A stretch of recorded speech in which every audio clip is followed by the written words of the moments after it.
Hər vaxtınız xeyir olsun qızlar. Yenə bu günləri mətbəximdə çörək hazırlayıram. Deməli bunun üçün 6 stəkan beyaz unu götürürük və üzərinə 1 stəkan covdar ununu ələyərək əlavə edirik. Çalışın unların hər ikisini də ələyəsiniz.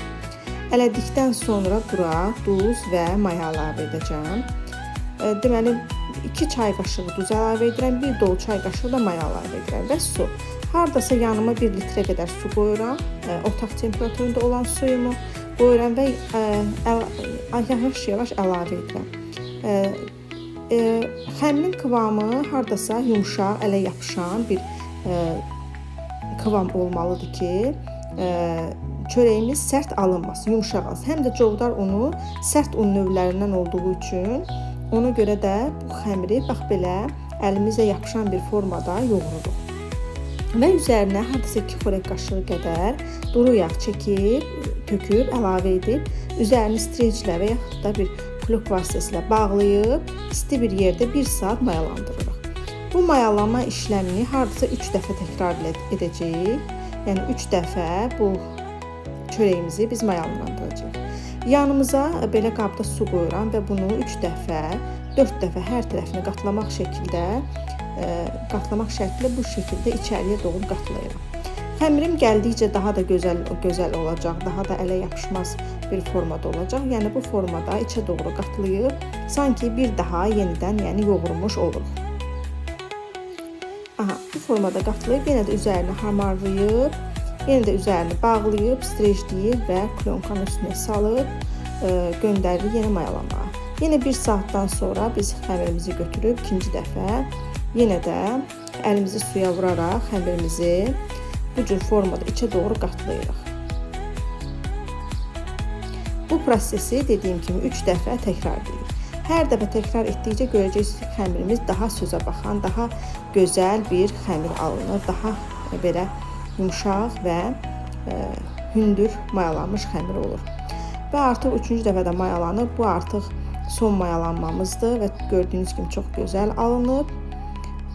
Ələ yapışqanlığı da azalıb və mən bu çörəyi, bu xəmiri 2 hissəyə bölürəm ki, çox da böyük çörəklərim alınmasın. 2 hissəyə ayırıram və yenə də əlimi suya vuraraq, yapışqan bir çörək olduğu üçün əlimi suyla isladaraq kündə halına salıram və xəmirimi yerləşdirirəm soba listinə. Bax belə yerləşdirirəm soba listinə və üzərini xəfifcə yenə su ilə bastıraraq, yəni çox bastırmıram, su ilə bastıraraq bir yarım saatda bax bu formada çörəyimin deməli olmasını gözləyirəm, gəlməsini gözləyirəm. Və artıq çörəyim gəldi. Mən biraz da forma vermək üçün sudan istifadə edərək bu çörəyimə forma verirəm. Və kənarda bir ədəd yumurtanı çalıb üzəri üçün çəkməyə istifadə edirəm. Çalınmış yumurta ilə üzərini yumurtalayıram. Və bu çörəyə mən pide formasını verirəm. Yəni baxın belə əlimlə xətlər çəkərək çörəyimə pide formasını vermək istəyirəm. Siz istədiyiniz formada bu çörəyi forma verə bilərsiniz. İstədiyiniz formanı verə bilərsiniz. Daha sonra üzərini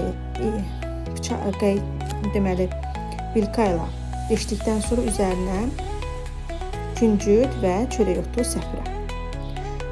Çörəyimi 250 dərəcədə, yəni sobamın ən üst dərəcəsində, alt-üst ayarda, hardasa yarım saat, 40 dəqiqə ərzində tam üzəri qızarıb gözəl pişənə qədər pişirirəm. Bax beləcə göndərirəm sobaya və hazır olandan sonra göstərəcəm. Və budur, artıq mənim çörəyim çox gözəl bir şəkildə pişib. 2 ədəd dediyim kimi çörək alınır.